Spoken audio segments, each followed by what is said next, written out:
vocational skills, GMRC, and peace education. I hope na ang PAS programs understand right conduct and values education in adherence to the Public Act 11476 and integration of these concepts into the curriculum, and to make sure that our curriculum is on par with international standards.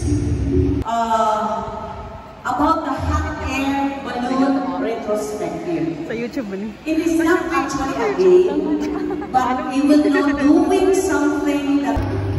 followed by English. English na rin tama? Eh, very good how lagi mo. Mathematics. May kayo.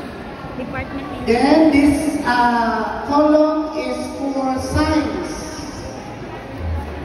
Master 1, school-based training of teachers on the Matatag curriculum. So I would like to instruct everyone to please stand, not the shoulder next to you, but your shoulder. So I want you to tap your shoulder and say,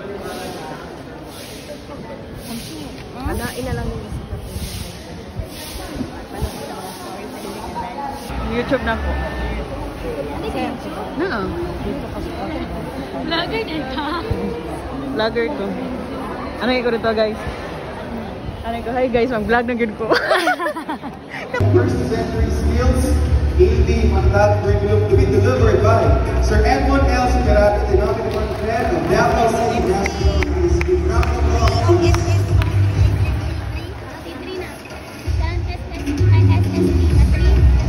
Ang tamang marap sa anumang hamon, foster social responsibility, and encourage active community participation. Morning, ma'am. Ay, dari ma'am. Mapit na. Ito doon. Ano, ma'am? Iwa kaya. That's the continuation of our breakout session. English, now in Filipino. Okay, so Filipino po.